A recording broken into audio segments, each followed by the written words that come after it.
My God, आप कहीं ना कहीं अधर्म की साथी हो गई हैं। आप कहीं ना कहीं हर एक कुछ जिंदगियों को लगातार मारती चली जा रही हैं। आपने कभी गंभीरता से विचार किया है कि आप किस धर्म की साथी बन रही हैं? आपको पता भी नहीं है, बट हम कितनी सही ख्वाहिशों का मर्डर करते जा रहे हैं। हम न जाने कितनी आज़ादियों का मर्डर करते जा रहे हैं, न जाने हम कितने लोगों का दिल दुखा रहे हैं, न जाने हम ऐसा करके कितनी सारी कुरीतियों को जिंदा रखे हुए हैं जो कि हम अपने खुद अपनी पोतियों, नातियों और बेटी बहुओं को देकर जाने वाले हैं। हमारे जैसे लोग देके जाते हैं ना अपनी संपत्ति, हम ये सब देकर जा रहे हैं। जरा विचार कीजिए कि हम कितने अधर्म के साथी बने हुए हैं यहाँ पर। एक बात बताइए, पुराने जो लोग कहकर गए वो तो बहुत सारी चीज कहकर गए हैं, जैसे कि आपको सुबह बिल्कुल भोर के समय 3 से 5:30 तक उठ जाना चाहिए। उठकर आपको गर्म पानी पी के, गुनगुना पानी पी के योगासन, आसन, प्राणायाम करना चाहिए। और आपको रात में जल्दी सोना चाहिए। तला भुना खाना शाम को नहीं खाना चाहिए। और आपके विचार शुद्ध सात्विक रखना चाहिए। किसी का दिल नहीं दुखाना चाहिए। और आप हमेशा चीज़ों को सही दृष्टि से देखें, न्याय संगत हो। और आप अगर आधुनिक नियमों को देखें जो कि हैं, जैसे जैसे समय बढ़ता चला गया, तो आप गाड़ी चला रहे हैं तो हेलमेट पहनिए, तंबाकू मत खाइए, शराब मत पीजिए और रेप मत करिए और लड़कियों को बुरी नज़रों से मत देखिए। लेकिन ऐसा तो नहीं है। जगह जगह पान की दुकानों पर पिचकारी लेते हुए घर के लोग दिख जाते हैं, स्मोकिंग करते रहते हैं, पान पराग चबाते रहते हैं, गुटखे तंबाकू के चबाते रहते हैं। उसी के साथ ही आप खुद उनके पीछे बाइक पे बैठती हैं बिना हेलमेट पहन के। उसी के साथ आप देखिए तो आज भी कोठे बिल्कुल समृद्ध है, वहाँ पे अपने ही घर के कुछ इंसान हैं जो जाते हैं, कहीं ना कहीं तो जाते हैं ना। तो ऐसे तो बहुत सारी बातें हैं जो हम नहीं मानते हैं, जैसे कि हमें समय आने पे डॉक्टर को उचित निर्देश से हम अपने आप को आगे बढ़ना चाहिए। हमें अपने मन से दवाइयाँ नहीं लेना चाहिए, अपने मन से डॉक्टर नहीं बनना चाहिए। और ऐसे बहुत सारे कुछ नियम हैं, जैसे कि पौधे लगाते रहना चाहिए, पौधे कटाई मत करिए। यहाँ तक कहा गया है कि अगर पौधे काटते हैं तो आप उसके भागीदार बनेंगे, आप उससे ज़्यादा पौधे लगाइए।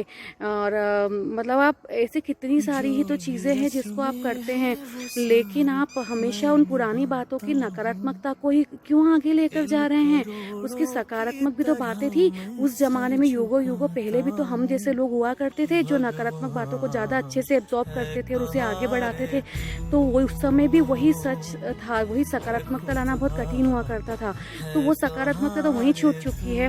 हमारे यहाँ के बच्चे 9-10 बजे तक बिस्तर पर पड़े रहते हैं, जंक फूड खाते हैं, बर्गर पिज़्ज़ा खाते हैं। हमें मॉल जाना अच्छा लगता है, हमें उनके लिए बड़ी बड़ी पार्टियाँ आयोजित हम करते हैं, पैसे को ऐसे ही बहाते हैं। लेकिन हम किसी गरीब की सेवा में निकलने से पहले, 100 रुपये दान देने से पहले भी हम 50 बार सोचते हैं। और हम अपने मन में आशा करते हैं कि वो इंसान हमें बताए, सबूत दे कि उसने पैसा कहाँ खर्च किया है समाज सेवा का। लेकिन हम एक तरफ हमारा दूसरा चेहरा समाज के सामने लेकर आते हैं कि इन लोग की फ़ोटो मत खींचिए।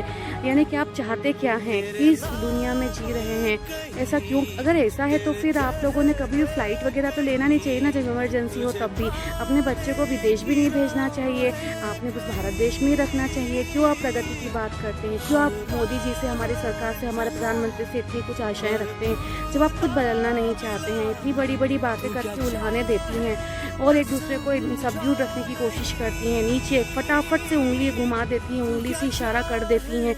कभी आपने सोचा है कि आप किसी विधवा को इस तरह से बात करेंगे तो उन्हें कैसा लगता है? पल पल मर रही हैं औरतें आपकी बातों से। वो आगे आना चाहती है बट आप लोग उनसे आने नहीं देते, तो आप तो कहीं अधर्म के साथ ही बनते जा रहे हैं। सोच के देखिए थोड़ा सा। तू अबला है, तू अपवित्र है, अशुद्ध है, कमजोर है, बांझ है, विधवा है, उल्टा है, ना जाने कितने कितने नामों की परिभाषाओं से हम महिलाओं को परिभाषित किया गया है समय समय के हिसाब से, जिसमें हम महिलाओं की कोई भी गलती नहीं। और ये बात और भी गंभीर तब हो जाती है जब हमें लाज, शर्म, लज्जा, ममता, बलिदान की देवी बनाकर ऊपर चढ़ा दिया जाता है और हमें अपनी ज़िंदगी को जीने का हक भी छीन लिया जाता है।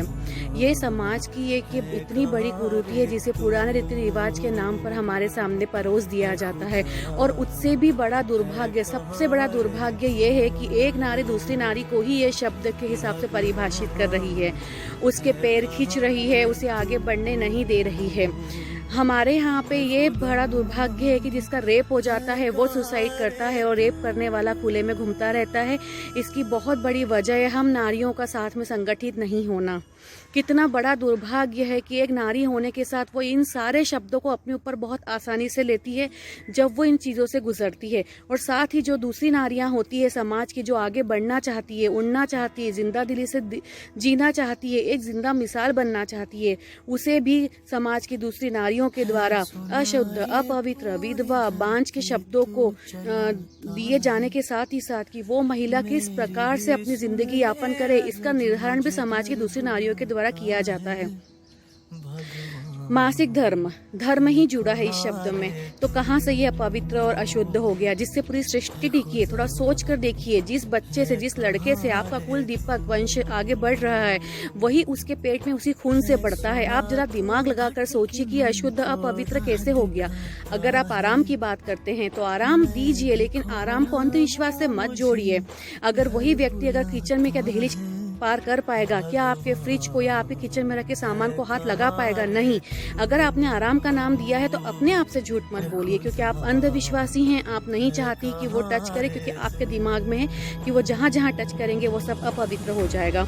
बांझ होना अकेले महिला की कहीं भी गलती नहीं है और ये किसी की भी गलती नहीं है। कितनी बड़ा दुख का विषय है कि वो माँ नहीं बन सकती, इसकी वजह उसका पति भी हो सकता है, लेकिन सारा उसके दारोमदार उसके सिर पे दे दिया जाता है। और इसी के साथ अगर पहला लड़का हो जाता है या लड़कों की माँ है तो वो एक सौभाग्यशाली माँ कहलाती है, लेकिन वहीं अगर वो लड़कियों की माँ है तो कई बार उसके जो रिचुअल्स होते हैं कि जो अपनी भाभी की गोद भरती है या कई सारे ऐसे रिचुअल्स के समय उसे पीछे कर दिया जाता है, चाहे रिश्ता कुछ भी लगा हो। विधवा एक पति चला गया, उसका इससे बड़ा दुख और क्या हो सकता है आजकल के समाज के लिए। लेकिन फिर भी अगर वो जीना चाहती है तो वो क्या पहने, क्यों ओढ़े, क्या सब बंद कर दे। यानी कि आप लोग अधर्म का साथ दे रहे हैं और अधर्म के भागीदारी बन रहे हैं।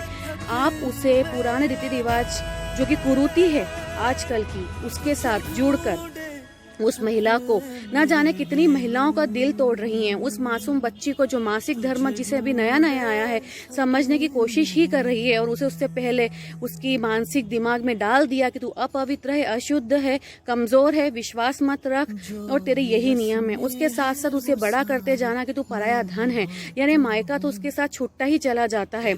ससुराल में आते से ही उसकी सिर पे आती है जिम्मेदारियों का भार। सरनेम बदलने के साथ ही उसे वो जगह कभी नहीं मिलती। वो मायके और ससुराल के बीच झूला झूलते हुए आगे बढ़ती चली जाती है और उसके बाद आता है वो समय जब वो बांझ कहलाने लायक हो जाती है। वहाँ तनाव कम ही नहीं होता और कभी ऐसे में पति गुजर जाए तो वो विधवा हो जाने के साथ ही मतलब कि जिंदगी बस खत्म कर ले। तो ऐसा कैसा ये हमारा समाज है कि जो 50% महिलाओं का समाज है जो कि बराबर शक्ति ताकत रखता है, वो इतना कमजोर उसे बचपन से कर दिया जाता है। और अगर ये धर्म ने किया है तो मैं यहाँ खुले तौर पे बोलना चाहती हूँ कि धर्म ने हमें बांटना, कमजोर होना सिखाया है। और जिस प्रकार से जितनी बहस छिड़ती है नारी को ही नीचे खींचने के लिए, उसे नियमों में बांधने के लिए, उसे उसके हक छीनने के लिए आतुर होती है। यानी सोच लीजिए कि सालों से हमारे दिमाग में क्या डाला गया है और आप इसे बोलती हैं कि ये संस्कार है, ये संस्कृति है। और जो साड़ी हम पहनते हैं जिसमें खुला अंग प्रदर्शन होता है, उसकी तुलना में अगर आप सूट देखिए तो कितना कंफर्टेबल एक पहनावा होता है ये, जिसमें हम बहुत अच्छे से अपने दिनचर्या के कार्य संपादित कर सकते हैं। लेकिन हमें साड़ी पहनने के लिए कहा जाता है तो क्या कहा जाता है, क्यों कहा जाता है, हम क्यों अंग प्रदर्शन करें? अगर हम कंफर्टेबल होकर अपने घर में रहकर ठीक से सूट पहनकर अगर हम पूरा ढक कर अपने दिनचर्या के काम संपादित करना चाहते हैं तो भी इसमें लड़ाई है। तो आप खुद समझ लीजिए हम किस ओर आ चुके हैं, हमें किस ओर से आगे बढ़ना है। अगर आप जागरूकता के पथ पर हैं, अगर आप एक स्वच्छ, सुंदर, स्वतंत्र देश की नारियां हैं तो आप अपने आप को पहले दिमाग से स्वतंत्र करिए। कम से कम आप दूसरी महिला को गालियां मत दीजिए, अब्यूजिव वर्ड, अपवित्र, अशुद्ध, गंदगी निकलती है, बांझ है, विधवा है, लड़कियों की माँ है, लड़कों की माँ नहीं है, ये सब करके रेप हो गया है इसका, तो ये रात में देर से आती है, ये तो ऐसे कपड़े पहनती है, ये तो ये खाती है। आप कृपया करके अगर अपना पहला जो जोर है वो अपने घर के मर्दों पे, अपने घर के दामाद पे, अपने घर के बेटों पे लगाइए।